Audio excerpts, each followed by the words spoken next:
Kita dapat mulai dari norma dulu. Apa yang dimaksud dengan norma? Awalnya norma itu adalah nama untuk sebuah alat yang dipakai oleh tukang kayu untuk mengukur sudut, yaitu berupa penggaris siku-siku 90 derajat. Nah, dalam kaitannya dengan hukum, berarti norma adalah alat ukur juga. Dalam hal ini, ukuran berperilaku. Mana perilaku yang dipandang sesuai dan tidak sesuai dengan pola-pola yang dianggap baik. Nah, jika sesuai, maka perilaku itulah yang dianggap sejalan dengan norma, yaitu perilaku yang normal. Jadi norma itu sebenarnya pola-pola yang dirumuskan untuk mengatur perilaku orang. Dengan sendirinya berarti norma yang primer adalah norma perilaku. Norma perilaku ini memiliki struktur tersendiri, terdiri dari unsur-unsur yang satu sama lain saling terhubung.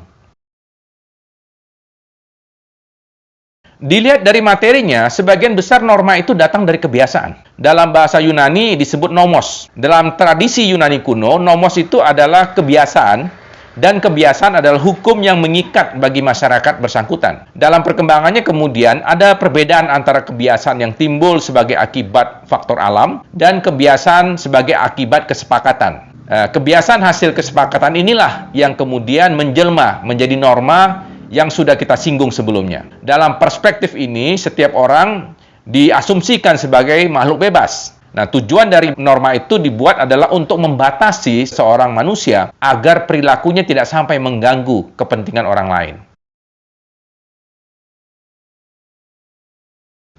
Ya, kita pahami secara sederhana bahwa negara itu adalah organisasi yang salah satu tugasnya untuk mengukuhkan normos agar resmi menjadi norma. Pengukuhan tersebut adalah momentum pembentukan hukum positif atau pembentukan norma yuridis. Bentuknya bisa macam-macam. Untuk gampangnya kita sebut saja berupa undang-undang dalam arti material.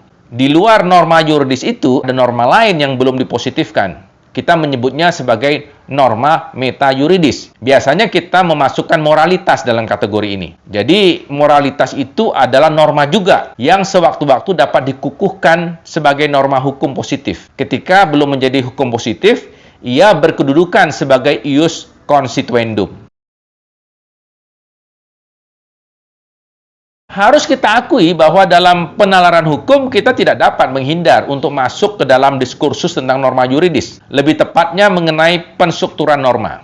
Dalam penstrukturan ini, fokus kita adalah pada bangunan dari norma itu. Sangat formalistis dengan mencermati unsur-unsurnya. Kita tidak dulu membahas tentang substansi di dalamnya, apakah sesuai dengan nilai-nilai moral dan kebiasaan yang hidup dalam masyarakat atau tidak. Kita terima saja dulu substansinya sebagai kebenaran yang self-evidence.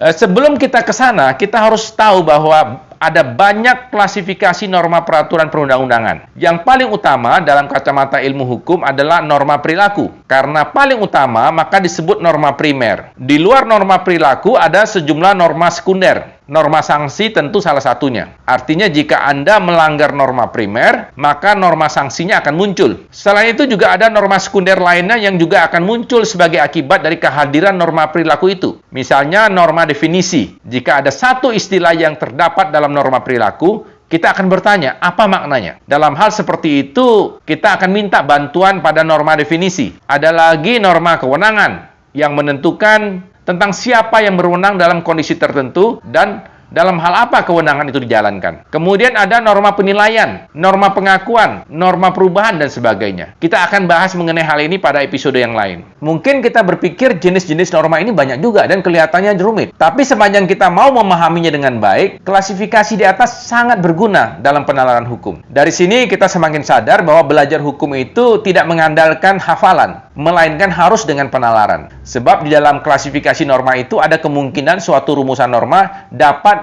diklasifikasikan ke dalam beberapa jenis norma sekaligus. Nah, karena durasi video ini sangat singkat, saya ingin kembali ke pokok bahasan tentang norma perilaku saja dulu.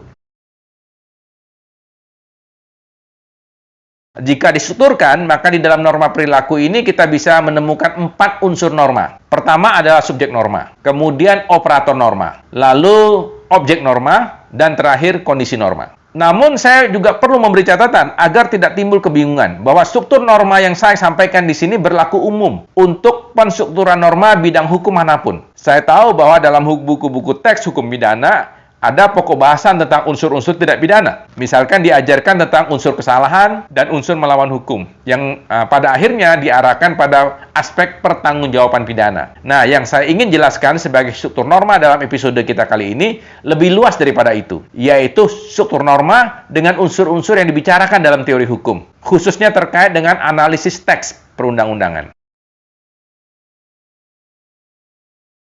Karena norma perilaku itu memuat aturan berperilaku, maka kita perlu menanyakan kepada siapa ditujukan norma itu. Subjek norma di dalam norma perilaku haruslah subjek hukum, karena hanya subjek hukum yang diberikan hak dan atau kewajiban menjalankan norma hukum itu. Mari kita ambil contoh sederhana, pasal 338 Kitab Undang-Undang Hukum Pidana. Pasal ini berbunyi, barang siapa dengan sengaja merampas nyawa orang lain, diancam karena pembunuhan dengan pidana penjara paling lama 15 tahun. Norma primer dari pasal itu ada pada kata-kata barang siapa dengan sengaja merampas nyawa orang lain. Selebihnya bukan lagi norma primer. Dalam norma primer pasal 338 KUHP itu subjeknya secara eksplisit disebutkan, yaitu barang siapa. Atau dalam terminologi sekarang adalah setiap orang. Ada kemungkinan subjeknya tidak secara eksplisit disebutkan. Misalnya saja kita perhatikan ketentuan pasal 104 KUHP. Norma primer dari pasal itu berbunyi, makar dengan maksud membunuh presiden atau wakil presiden. Atau dengan maksud merampas kemerdekaan mereka, atau menjadikan mereka tidak mampu memerintah. Perhatikan bahwa norma primer dari pasal ini tidak secara eksplisit menyebutkan kepada siapa pasal itu ditujukan. Tapi lagi-lagi kita paham bahwa pasal ini ditujukan kepada setiap orang. Mungkin kita bertanya, siapakah yang dimaksud dengan unsur barang siapa atau setiap orang dalam rumusan pasal-pasal itu? Nah, silakan cari maknanya dalam norma sekunder atau metakaidah. Kemungkinan ada norma definisi yang sudah tersedia di dalam undang-undang tersebut. Jika tidak ada, kita bisa mencari pada sumber hukum lain. Jika dalam hukum perdata, kita juga dapat menemukan hal yang sama. Misalnya dalam pasal 298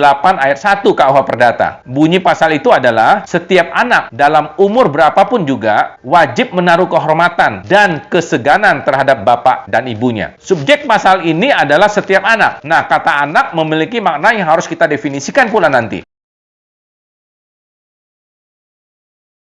Ya, unsur berikutnya adalah operator norma, yang biasa juga disebut modus perilaku. Untuk menjelaskan operator norma ini, biasanya orang menggunakan diagram norma sebagai berikut. Kita bagi saja diagram ini dalam 4 kuadran. Kuadran pertama menunjukkan norma yang berisi perintah. Kuadran kedua menunjukkan norma larangan. Di bawahnya ada kuadran berupa norma izin. Dan terakhir, norma dispensasi. Perintah itu adalah kewajiban untuk menjalankan suatu perilaku. Apabila dikaitkan dengan subjek norma, maka perintah itu kewajiban bagi setiap orang. Kita bisa katakan ini kewajiban yang universal. Beda halnya dengan larangan. Larangan adalah kewajiban untuk tidak menjalankan suatu perilaku bagi setiap orang. Jadi universal juga, tetapi negatif. Izin adalah kebolehan untuk menjalankan suatu perilaku. Dilihat dari aspek perintah, maka di dalam perintah pasti sudah terkandung aspek izin. Namun, biasanya izin muncul karena ada larangan. Dengan demikian, izin adalah kebolehan melakukan suatu perilaku yang secara universal atau secara umum dilarang. Pada sisi sebaliknya, ada dispensasi,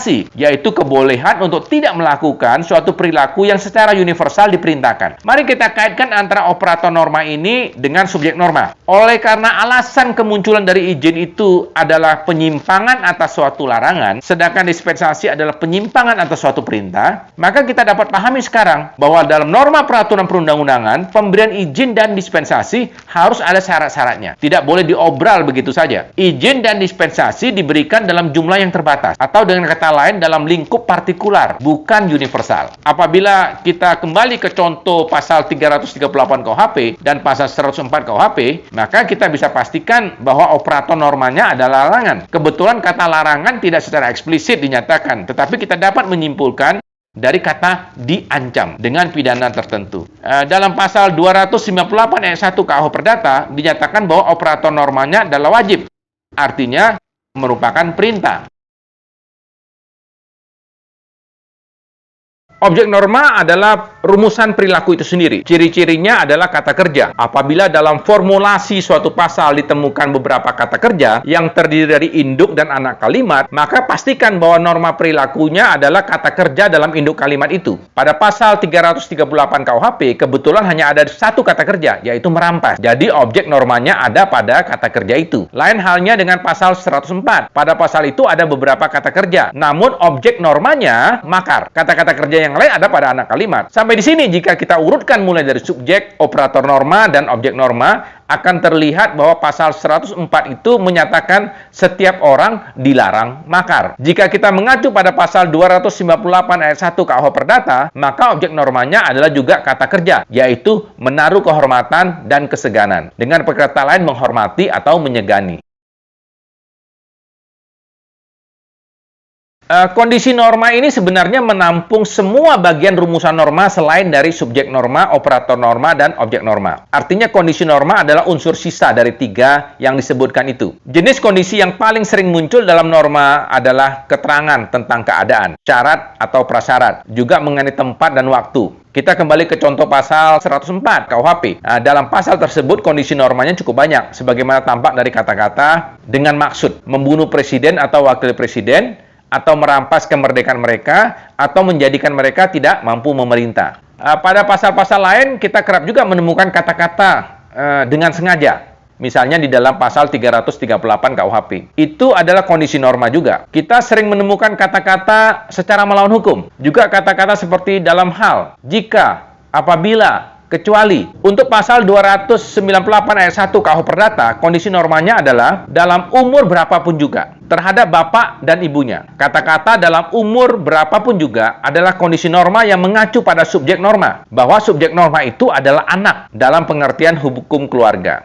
Kata-kata ini menegaskan bahwa definisi anak yang misalnya dipakai dalam Undang-Undang tentang Sistem Peradilan Anak tidak sejalan dengan makna anak di dalam pasal ini. Dalam Undang-Undang Sistem Peradilan Anak, yang dimaksud dengan anak adalah orang yang berusia di bawah 18 tahun. Di sini, anak adalah orang dalam umur berapapun juga. Anak di dalam pasal 298 KUH Perdata ini dihadapkan secara relasional dengan bapak dan ibunya.